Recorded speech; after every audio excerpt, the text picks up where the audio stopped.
Makes sense. Yeah. I'm thrilled to see it. All right, we are live streaming, I think. Is that right, Maya? Oh, she's there. So I took the link. I'm going to put it on LinkedIn, which is where I'm able to share it, and I'll hopefully somebody else will be able to put it on Twitter or some of the other platforms. But this is exciting.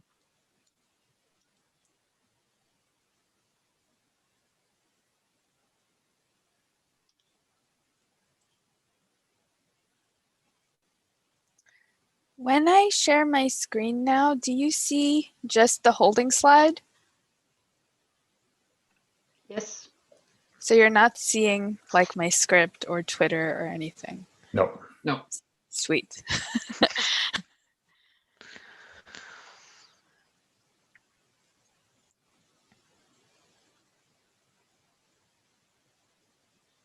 What time do you want to let people in, Tessa? Soon? Yeah, I always suggest to start a little bit earlier so that you. That's what I think too. We've got about 20 there, so I'll start letting them in if that's okay with you. Sounds good, Dagrun? Yeah. All right. Absolutely. We could just here we go. put them all in. Opening to the public. And I mute my video.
Hello to everybody who's joining us, and welcome to this joint seminar between CIHE and PATHES. We're just waiting a few minutes to let people in. We'll get started a little bit after 9 Boston time. Good morning, everyone. Good morning.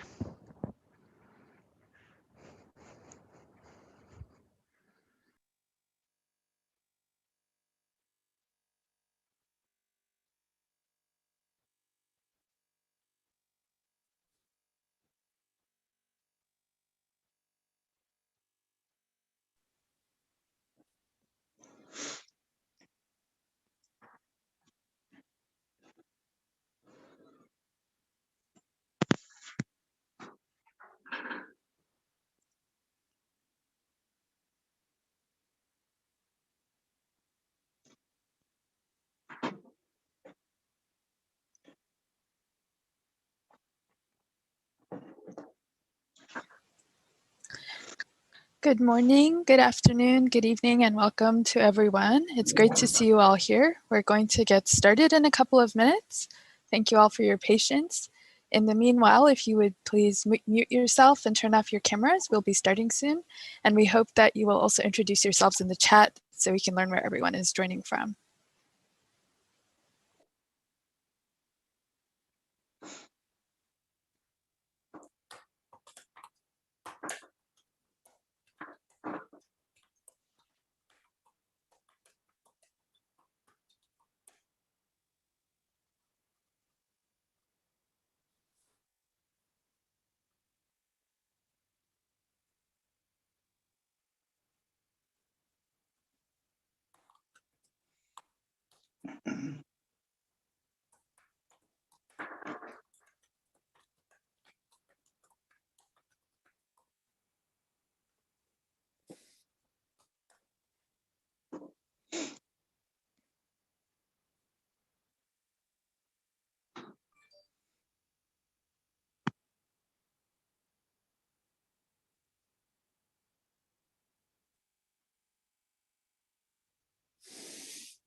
Well, I think we'll get started now. It's a couple of minutes over at 3 o'clock in the afternoon where I am in Trondheim in Norway.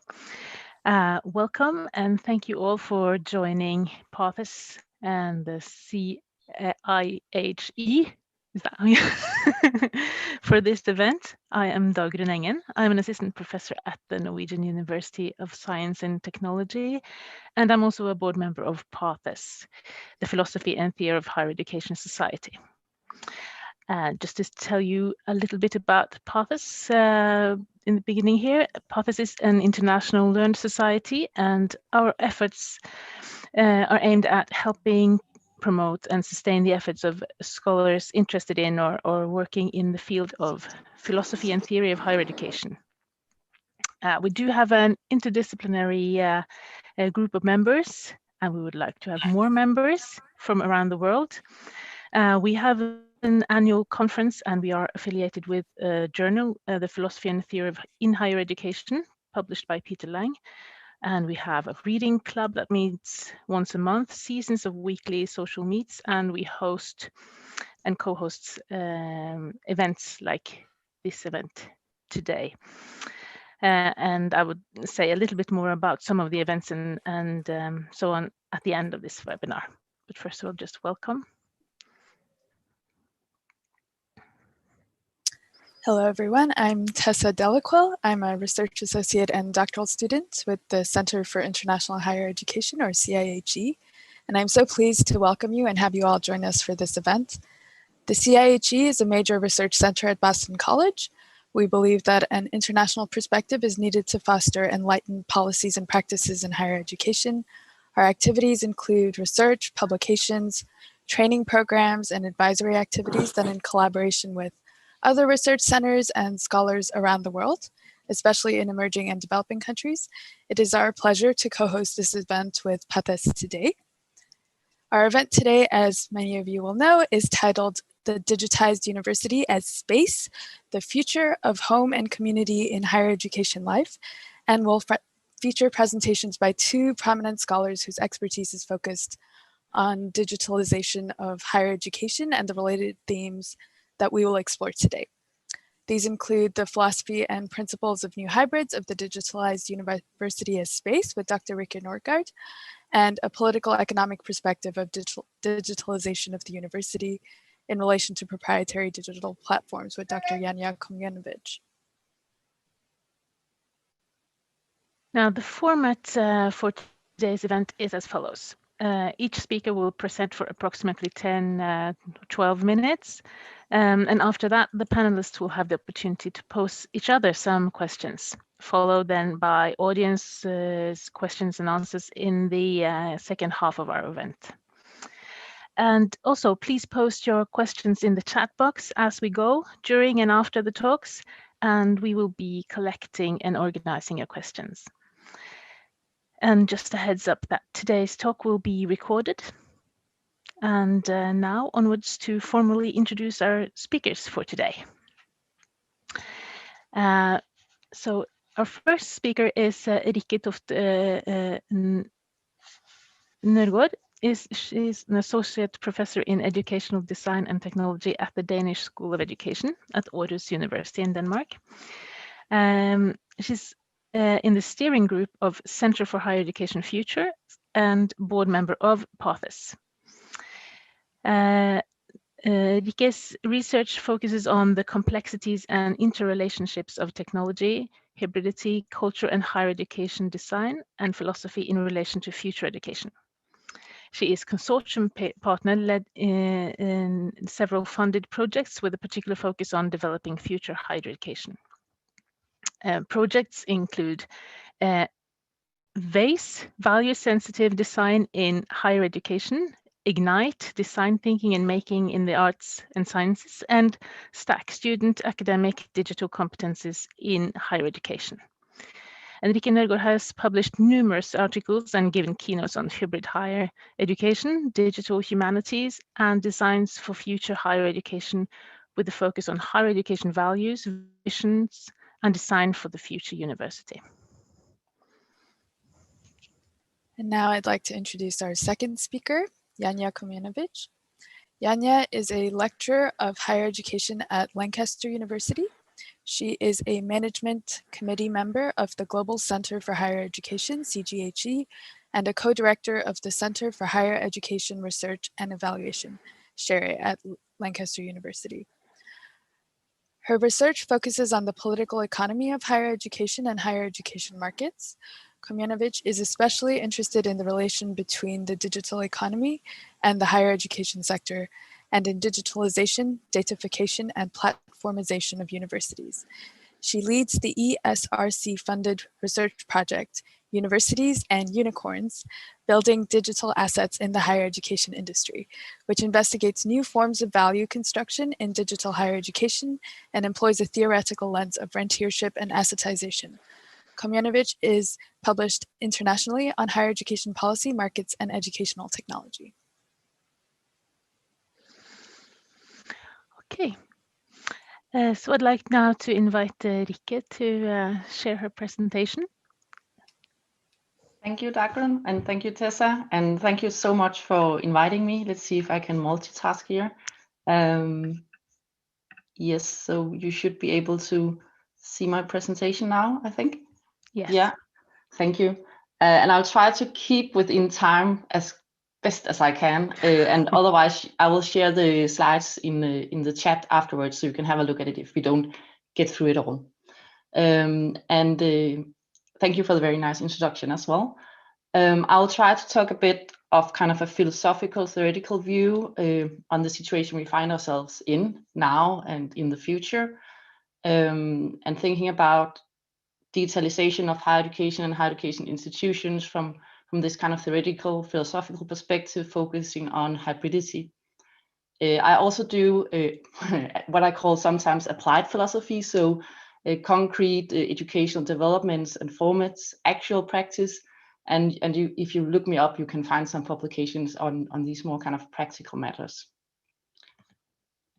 Yes, so very recently there came this report from European University Association called Universities Without Walls, a vision for 2030, and they have a conference next week actually that I'm also supposed to speak on, so that ties together nicely. And what's interesting about this report is that it actually kind of focusing on certain sections beyond kind of sustainability and climate issues and democracy and other important issues, focusing on hybridity and digitalizations of universities. And they say that a key to success will be universities that are open, enforcing the vision of universities without walls, engaging deeply with other parts of society while firmly rooted in their values.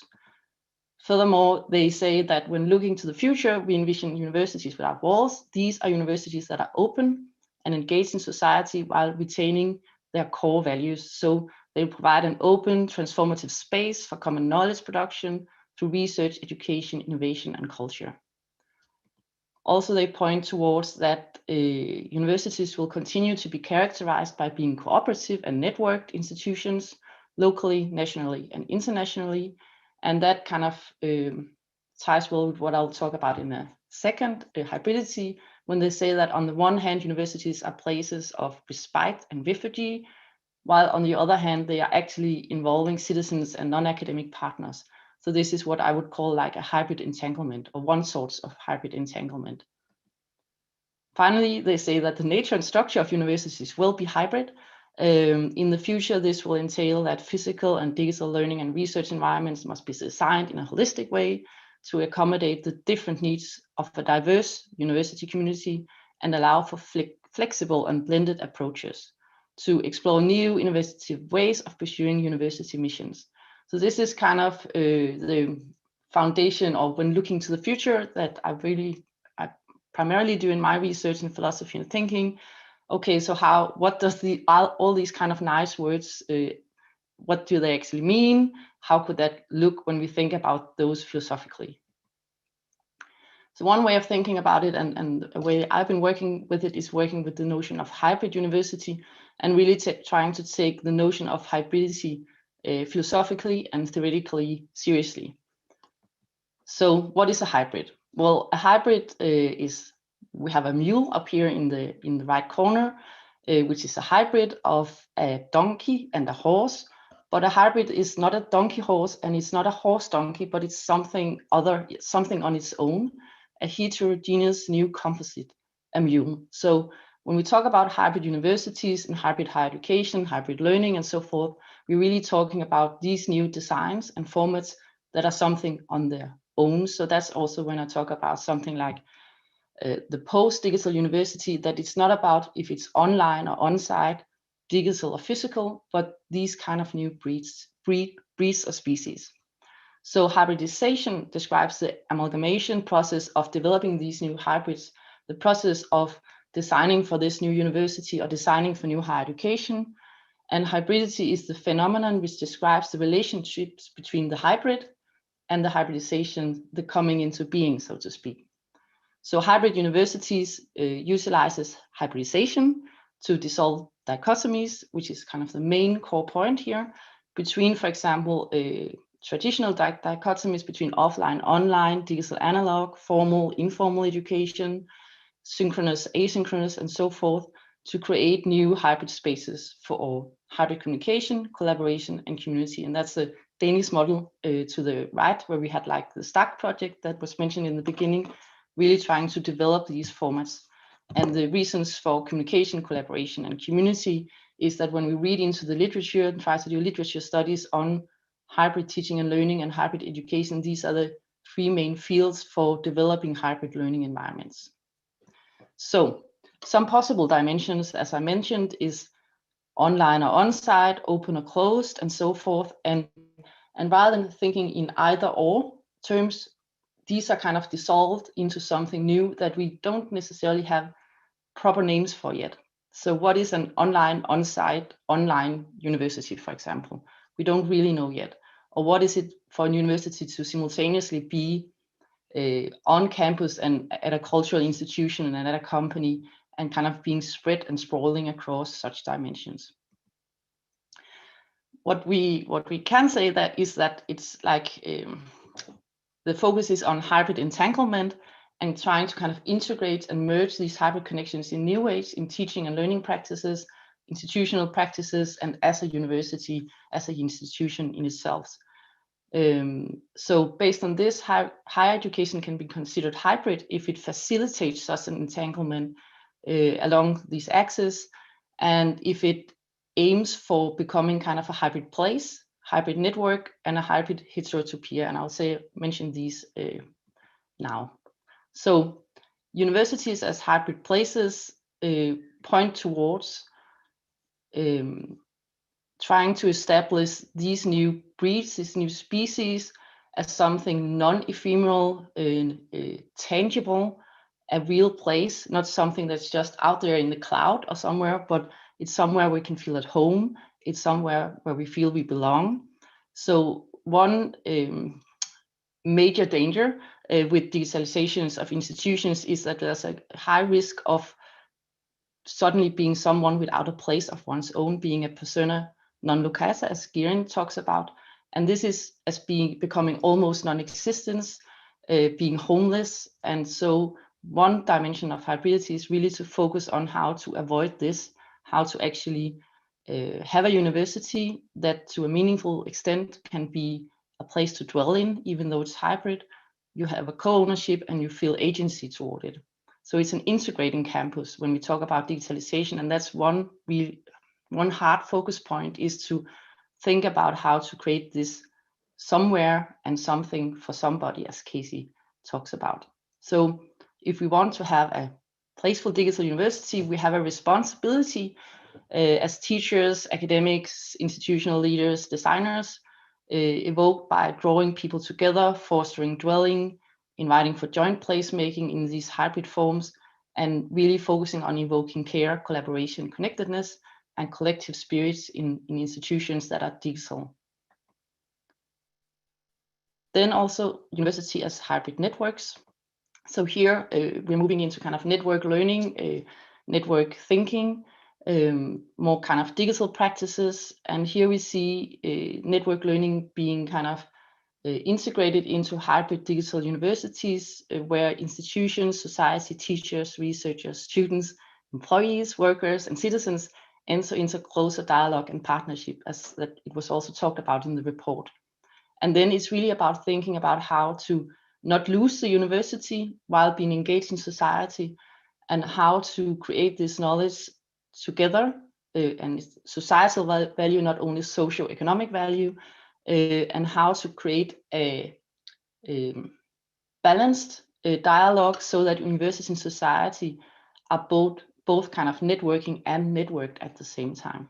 So it becomes kind of an ecological system or world in the digital, in the hybrid. The last dimension that I would mention here, and which ties nicely together with kind of diversity and inclusion, is to think beyond the uniform digital platform of the university or the uniform campus, global campus, and see universities as digital hybrid heterotopias.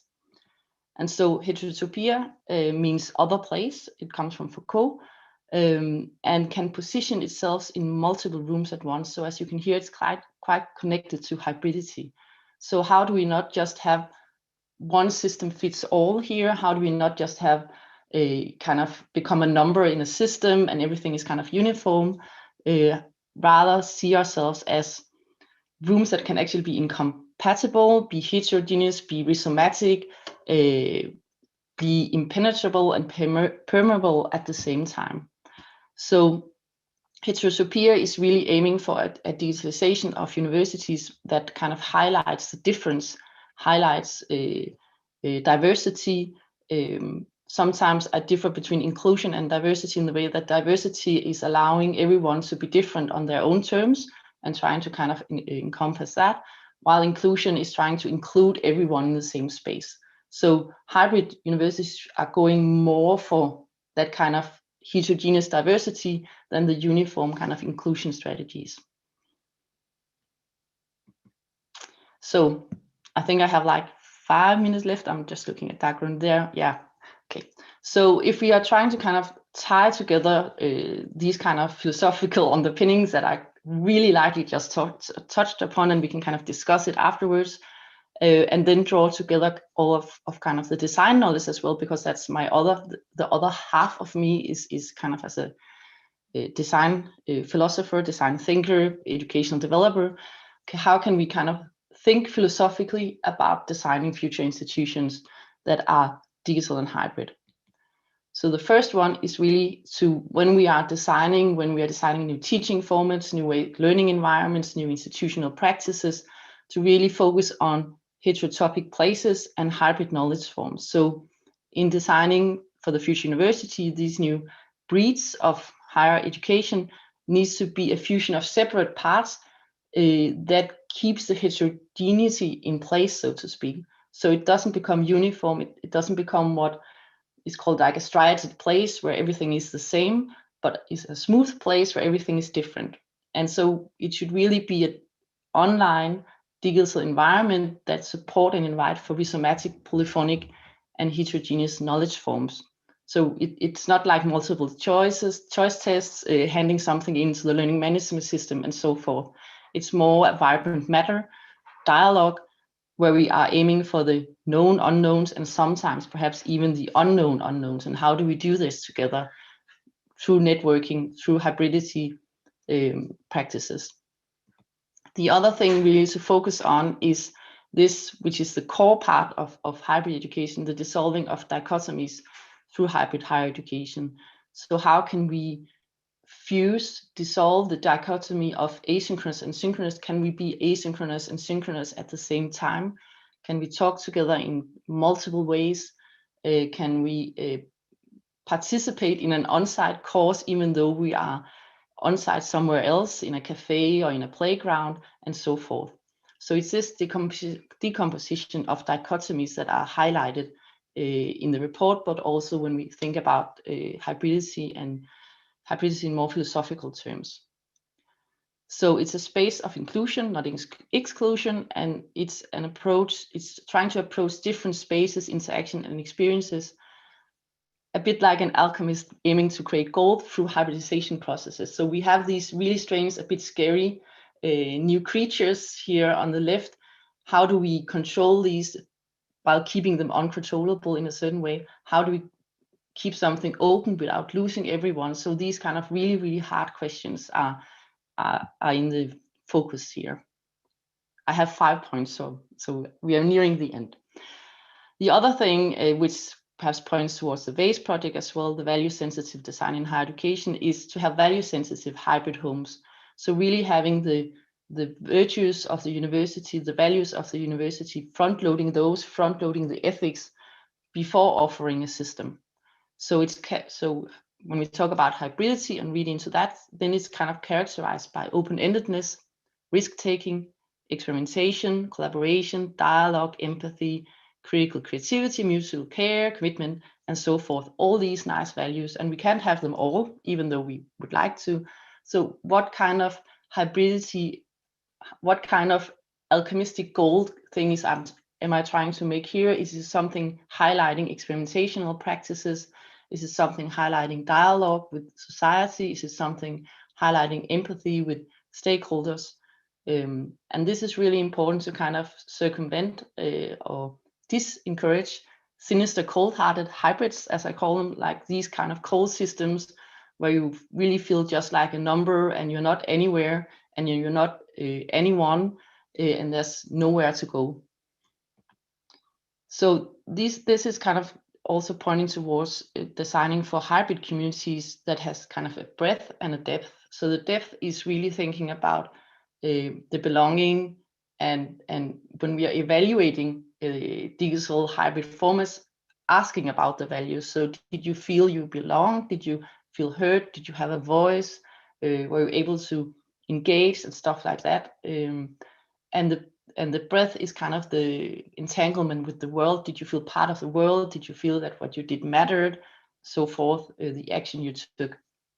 So it's also what is called like white walls. There's a lot of different stuff to do. It's not closed down. Low floors, everyone can enter, and high ceilings, we can think as crazy high, complex as we want to. Final part is hybrid universities exist as an in hybrid ecosystem. So for example, thinking about Ron Barner's work on the ecological university and university as a societal driver, and these new kind of macro frameworks for the future universities. How does the single university fit within this? What is the hybrid? What kind of hybrid is Aarhus University, for example? Because hybridity also highlights these kind of digitalization processes as something that is uniquely different. So Aarhus University should be a uniquely different hybrid from Lancaster University or so forth. This is the last slide. So when we think about universities in 2030 or whatever, we should really think about them as placeful homes, belonging. How do we create belonging in the digital space and create hybrid places of the university? Networking lives. How do we create universities that invites for feeling alive in and being part of the world through networking and network higher education? And heterotopic communities. How do we ensure that knowledge and learning and practices are rhizomatic, heterogeneous, and you are your own person without being alone? So giving the floor to the next excellent keynote speakers, who I'm really looking forward to thinking and listening with, we could ask like, okay, but what kind of hybrids are emerging on the horizon, more practically, more politically? Are they makeshift or magnificent? Are they malign or benign? Are they invasive or native? And how might we work to ensure to breed or adopt hybrids that foster future homes and academic communities and digitized higher education lives that are not cold-hearted, but warm-blooded? Thank you. Thank you so much, Rikke, for this insightful and also very thought-provoking presentation, giving us both a utopia and some challenges connected to that. I especially like the dissolving of dichotomies and the possibilities in thinking of the university as a hybrid space and what the hybridity will give us from possibilities. Okay, we will be addressing questions to you, Rikke, after Yanya's presentation. So please do post your questions in the chat box in the meanwhile. I'd like to now welcome our next speaker, Yanya Kominovic. The floor is yours, Yanya. Can you see my slides? Brilliant. Thank you, Tessa and Dagrun, for inviting me, and thanks, Rikke, for the excellent talk.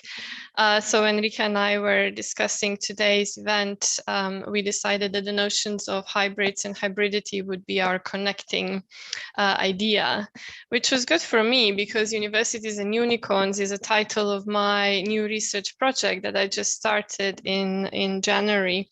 And unicorns are a type of hybrid. And I thought that was a terribly clever title of my project because on the one hand, I mean companies worth more than $1 billion, which is something that we now also see in education technology. So at the moment, there are 20 such companies as estimated by Holon IQ.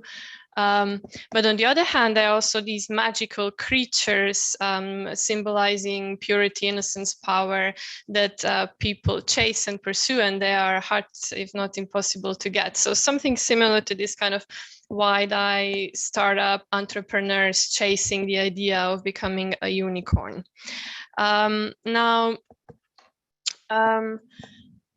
So when we think about digitalized universities, universities all around the world are fast digitizing and digitalizing, and quite often or mostly they digitalize through proprietary digital products and services that are delivered via digital platforms, and they can be seen as programmable socio-technical intermediaries between multiple actors.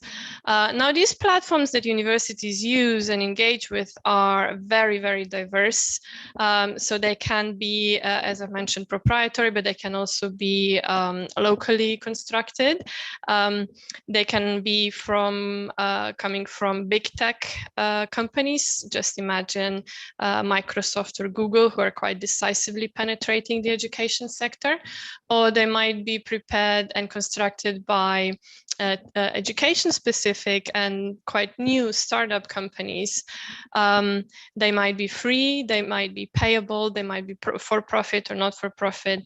And we as users can act as users or producers at the same time, or buyers and sellers. So there's this huge ecology in terms of what they cater as well. So either they support teaching and learning, like virtual learning environments, but then also business, just business management of universities, or managing research processes and so on.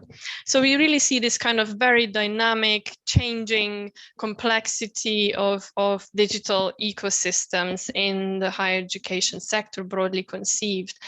Now, what we see here is that these ecosystems also leverage complementarity. So these actors are interdependent and they jointly develop these digital assets. And the promise here is that contribution to such an ecosystem reaps greater value as well as profits than trading outside of this platform. So actors are motivated to participate.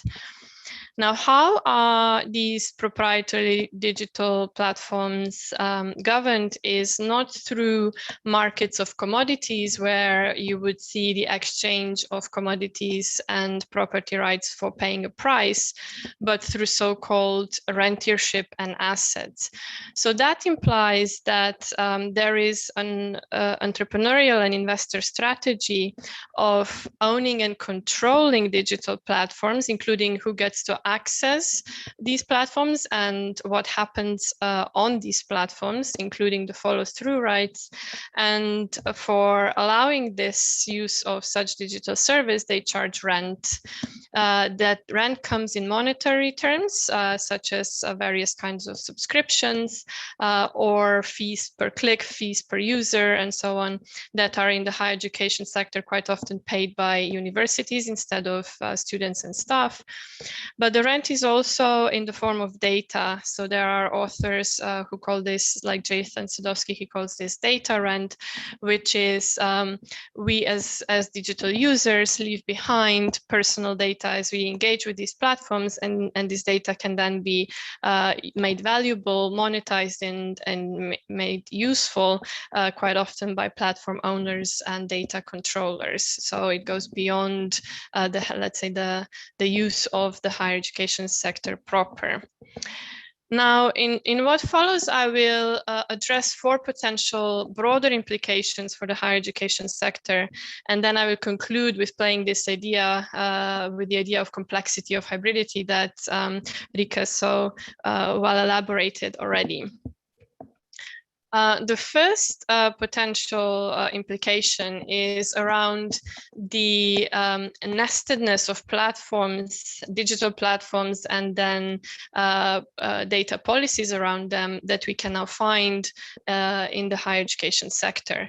So we can think about this ecosystem as having 3 levels of digital platform integration, where at the first level, we can think about it as full integration that allow full data flows, such as, for example, virtual learning environments, integrating with other digital databases at universities, such as staff or student databases. The second level is so-called nested platforms, where some data flows are allowed, but not entirely, such is the case of MOOCs or OPMs, or even just embeddedness of, say, YouTube videos on various kind of digital platforms within universities. Or there might be the third level of external development, where universities are actually developers, such as, for example, if they develop very specific tabs on Facebook university pages, where they actually develop Facebook as a platform, but they don't integrate it with their own digital infrastructures at all. Now, what is interesting here is that students and staff, as we go about our daily lives, we have to comply not only with university policies and rules, but also with terms and conditions of these external platform owners and controllers. It's quite likely that we don't even know with how many we are actually complying, or quite often we are diverted to accept external terms and conditions without even realizing or reading it. Now, what that means for space, home, and community, which is kind of the title of this event, is if we think about personal digital data as an extension of self, this is what Salome Villon calls dignitarian view as opposed to proprietarian view of digital data, then the spaces where we are controlled actually move from the kind of higher education sectorial or even local university to these private companies potentially across the world. Now, what happens in these new spaces, and quite often the data, or always I should say, is aggregated, analyzed, turned into intelligence, and made valuable at this aggregated level. Just think about learning analytics, for example, or the promise of personalized education. I like to play with the idea of precision education today. It's kind of like black box and hidden. So we don't really know how these, in detail, how these algorithms work, what kind of personalized recommendations, targeted recommendations they make.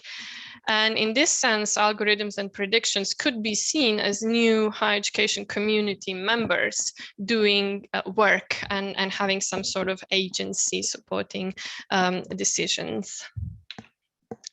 Now, the second group of potential changes is the parallel rise of contractual governance to the public governance of higher education. So obviously, public law, public education law still applies. However, when universities kind of engage with these proprietary external platforms, they negotiate contracts, and they are in different power positions when they're negotiating these contracts. So they might have different conditions of operation even with the same platform. So platforms can apply different conditions to different universities, or universities may be in a position to kind of have different conditions for different platforms. This is all contractually governed. Most often it's even classified as commercially sensitive. So we do have a potential problem here with public accountability.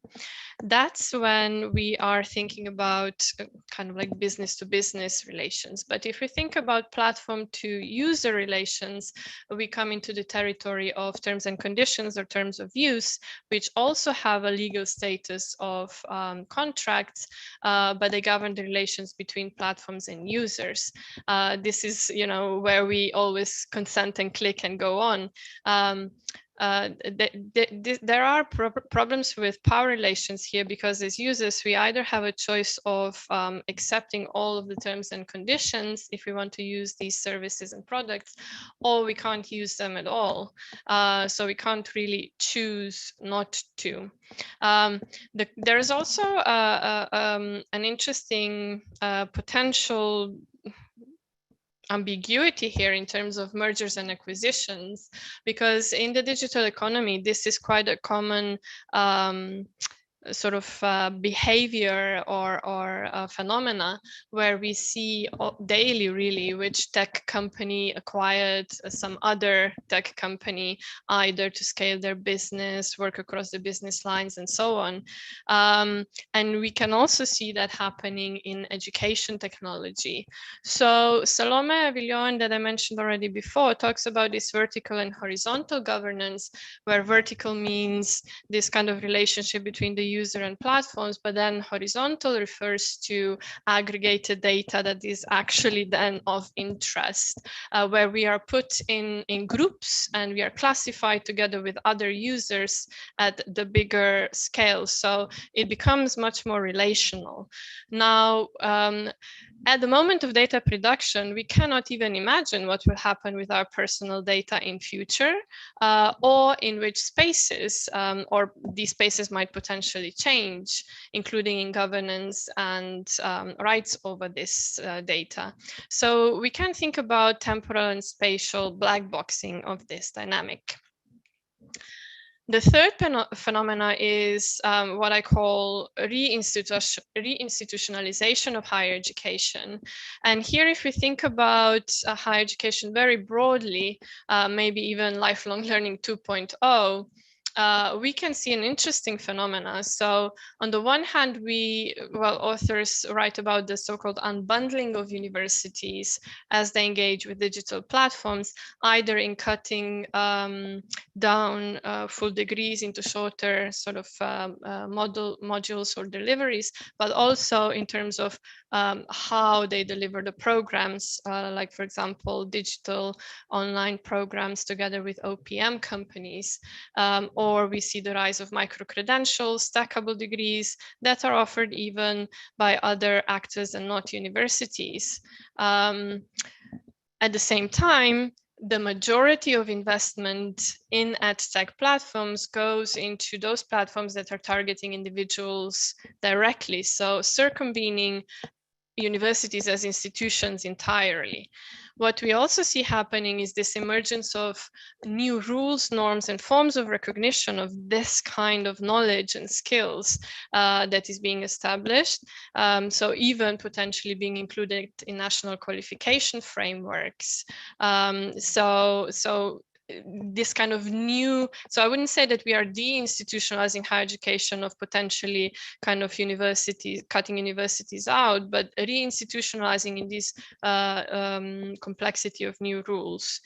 So it seems that then the space, home, and community becomes much more networked, plural, dynamic, complex, and constantly changing, and where education is turned into this form of education, higher education as a service, and just in time kind of delivery of skills in this mapping of digital work and digital training and learning. The final trend is around the conditions of competition, innovation, and monopoly.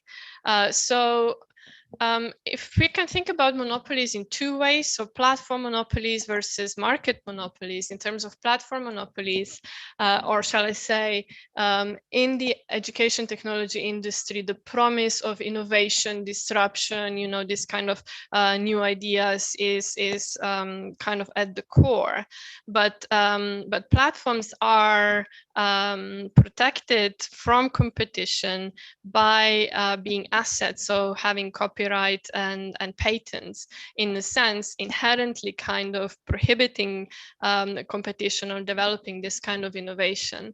So we see a tension really here. And in terms of data monopolies, the question really is who owns the large data sets at the aggregated level so that they can then be processed. So Katarina Pister here talks about that raw data is obviously not rivalrous, and the nature of digital data here is of interest. You know, how we think about digital data, is it labor, intellectual property, capital, and so on. It's a very interesting debate in itself.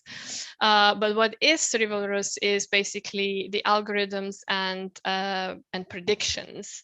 So who has power to kind of enclose the data to come up with these algorithms and predictions. And finally, around the market monopolies in the digital economy more broadly, we see that the biggest kind of competition is happening between USA, so United States and China. And we see that also in education technology, that most investment by far in education technology happens in these two countries, potentially now also rising in India and EU, but that's more or less kind of it. So we see really new geopolitical orders and centers emerging. Finally, we see also the crossing of the business lines. So obviously, we already have that with you know, the likes of Google and so on entering higher education. But then also higher education specific platforms seem to have the tendency to grow in terms of the service and their users. What that means for space, home, and community is these new centralization versus decentralization debates around geography, but then also sectors. And we see hybrids of these industries in one platform. So higher education can become only one of the fields there. Now to conclude, and I will be very, very brief here, you know, it's not just dichotomies and tensions, but if we have these very complex ecologies encompassing the private and the public digital products and services, local and global, mono or multiple business lines, supporting the university service at the very location, or extending global markets by digital means, or some of them being transparent, some more or less transparent, let's say. And we can think also about the other elements and tensions of this kind of hybrid digital ecologies that we see emerging in higher education. So I'll stop here. I think I was provocative enough to motivate the debate. Thank you. Thank you so much, Yanya. That was a really fascinating analysis of the strategies and policies of digitalization and platform integration within the ecosystem. I found the idea of data rentiership especially valuable, and we often don't think about our relationship within the larger digital ecosystem and what the implications are. So in the interest of time, we're going to skip the conversation and move straight to the very interesting questions that we have already in the chat. And also in the interest of time, instead of taking questions individually, Dagrun and I have sort of themed the questions together, and we'll present Yanya and Rika with the themes that have emerged from the questions. So one of the larger themes that's come up several times is that of ethics or principles in the idea of hybridity and the university. We've had questions around whether there are rules or boundaries or principles involved with the idea of the hybrid university and hybridity in university spaces, whether there are ethical policies we could talk about, and specifically around the questions of access and equity and global inequality. So if either of you would like to address that question first. Should I start, Yanya, and then you can kind of continue? Sure. I'll try to do it very briefly. I think it's a very important question. One place where I've tried to address it well, first of all, I would say like the whole framework of hybrid education and hybrid institutions that we worked on developing for the last 5 years are kind of built on the concept of signature design and signature pedagogy. So it's really about having the front loading the values. So starting with the values, then developing the deep pedagogy, and then starting to think about concrete technologies, concrete formats, concrete practices, materials, acts in the classroom or as an institution, rather than starting at the top. So that's one way of going around it, using the master framework of signature pedagogy. Another way is in the networking university chapter I did together with Yishai Moore and Søren Bengtsen. We pointed towards the Rochdale principles for cooperatives, which are very old. I think it's from the 1800s, as a framework for thinking about more kind of horizontally connected, flat democratic institutions, trying to build them. So I think that's like really hard ethical principles and quite hard pedagogical principles built into the notion of hybridity and hybrid education, a bit like the field of network learning, I would say. Yes, and I would just add to that we also need to think about the political economic kind of underlying questions around ethics of this. So I quite like authors who are working on these new ideas around governing digital economies more broadly. So, for example, Salome Villon talks about democratic relational data governance and the need for transparency. So, because at the moment we see this development where the platforms are privately controlled, data is extracted, and then again kind of privately controlled with where we don't really know what's happening. There's problem with access, innovation, and use. So I think that the ethical question in this respect is very much how can we think about digital ecologies and digital data that is being extracted in this accessible, democratic, and relational ways. So should we think about potential data commons or syndicates, or who should govern that, who can access that, what would be the rules, what's basically the international kind of possibilities here, because I mean, it is, I guess, in our interest that we do allow data aggregation for data use for the general societal good and to the benefit of society. So, but these kind of structural economic questions are not really commonly asked when we think about, you know, the digital university. We think about the network learning, this kind of pedagogical principles, but not that much about these kind of ethics just of governance or politics and economics of it. I'd also like to just mention here that when we think about these networks, it comes natural in education to think about network learning, but this is also about network effects and kind of business economics of network effects, and this kind of you know, scaling platforms for growing networks at any cost for these kind of economic purposes. So for me, you know, the question of ethics is very important in these underlying building blocks of these digital economies. Thank you both. I think another one of the big questions people have been bringing up are the role of stakeholders. So there are so many stakeholders when we have these hybrid forms, more than usual. And how we engage the stakeholders already in the traditional university spaces, and how we ensure that they're engaged in the creation of these sort of kind-hearted, purposeful learning environments that Rika talks about. And what happens when we have spontaneous encounters with people outside the typical, so strangers, outside that typical space. Yeah, so how to use those to create community. Yeah, so there's multiple stakeholders, of course, as in any context, I would say.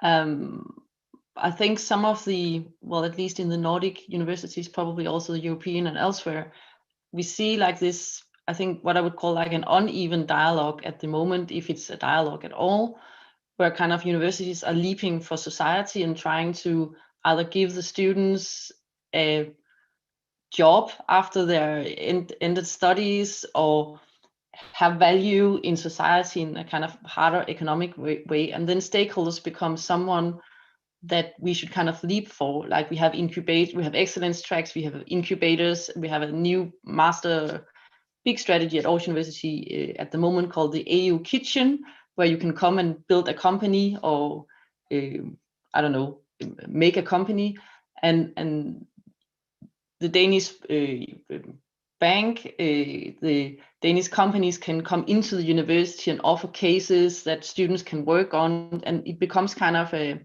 free labor force of some sorts. And a lot of kind of the deep academic thinking, the refugee camp for thinking, as they talked about in the University Without Walls, are in fear of actually disappearing. So I think one thing thinking about stakeholders is engaging stakeholders, inviting stakeholders through participatory design processes or other processes, network learning processes, but really having a dialogue about not leaping for them, not giving value to them, but entering into a dialogue. And that's a very different thing than trying to engage a company through internships or through an excellence track or as an incubator. And I think that whole vocabulary, so originally I'm from Nordic language and literature, working with poetry and stuff, so that words matter, and we need to be really careful about how we talk about this and what words we use when we engage society, when we engage stakeholders, how we present ourselves. It's not leaping for them, but it's working together, it's thinking together, it's building a home together, and so forth, I would say.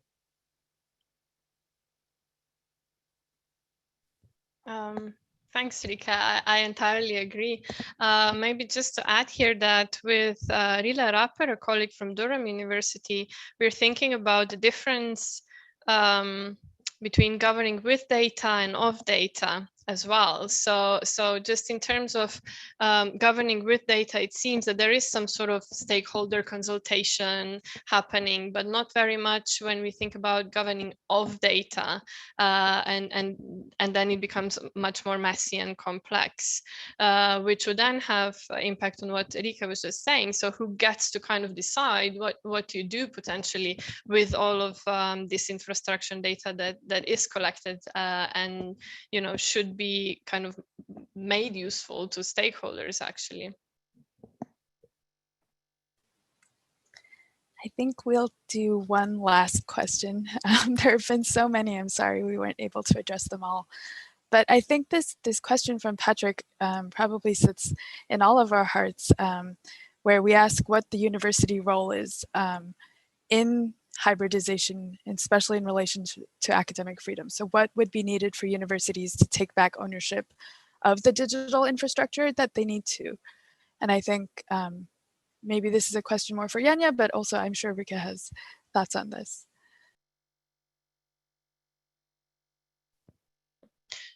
Okay, a very big question for the end and the final 4 minutes. I mean, maybe I can start answering in very technical terms first. In terms of academic freedom, we can already see here differences between kind of legislation in different countries and also institutions, just in terms of how they govern the digital outputs, right? So now, especially in the time of COVID, where all of the education has moved online and academics recorded new videos, made new digital kind of products and so on. So the question is, who owns them? And then also, are they prone to different kinds of surveillance? So there was also some research kind of showing that academics were afraid of surveillance being monitored, and this kind of digital technology bringing in new kind of possibilities of surveillance and managing of their labor and their freedom as well. So I think that's one side of the story. And then also, not only what you get to do, but then also just who owns the products of the academic labor as well. Is this the university, and can the university just really use it perpetually into the future, or is this the individual academic? So in the case of the UK, the university owns these digital outputs, but I know this is not the case everywhere. That's one side of the story. The second kind of important element here is the academic freedom of staff and students, just in terms of analytics and predictions. So these algorithms, most often provided by private actors, offer advice and solutions, on what to read, what to do, how to behave. Are you kind of considered a person at risk, either as a student or staff, and just kind of helping in management decisions in terms of, or intermediating in the managing of people as well as the pedagogic processes. So there is the notion of robot pedagogy and so on. So this is also kind of impacting just the academic freedom and professionalism that is happening there. And then what is the role of university? I think that's a really good question that I'm not really sure I have the answer to, but what I do see happening is this profound resectorization and expansion, of the higher education sector. So in the language of the edtech industry and investors, the role of the university is quite heavily reduced to this, the employability, digital skills. It's very much this language that is being enforced, and even kind of, matching the digital kind of labor markets and needs there, and digital skills, and just providing this kind of technology will provide this just in skills delivery. And some universities are quite happily kind of getting on board with working with companies on this and unbundling. But obviously, for many people, this is not the role of universities. And I think this is exactly the time to have these kinds of debates. What kind of universities do we actually want, and what is the role here? I'll stop now because I see it's just a minute left, and if Rika has anything to add.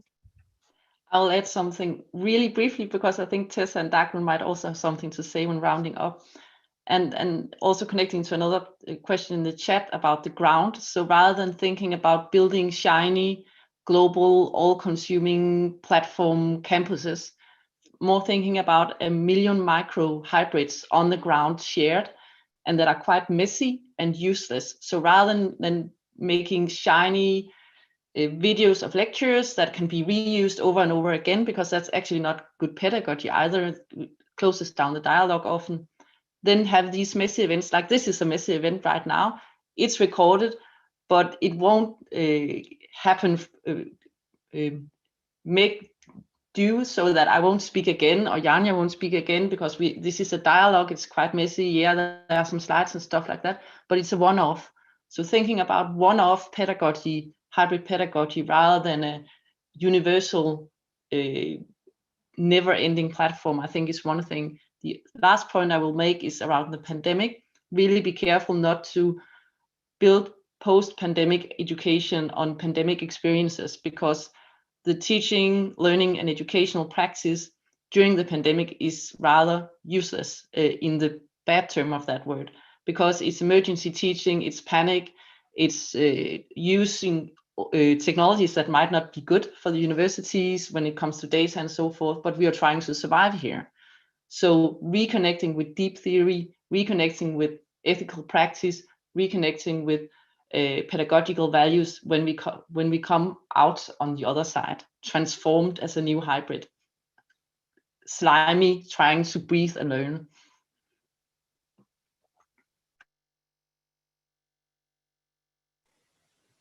Thanks to you both. What a great way to round up this excellent webinar. Thanks to our panelists, Rika and Yanya, for sharing your insights with us. Just before we close, because we assume our audience shares our love for international higher education and or philosophy of higher education, we do have a few events coming up that may be of interest. Dagrun, do you want to share the PATHES events?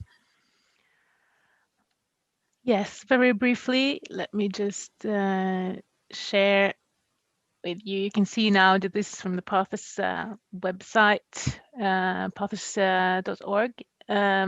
We have this event now, and we have one in April and one in May, and you can just go into our website to see more about these events. And there are both sort of linked to the many of the questions that has come up today and some of the ideas that we have been discussing here today as well.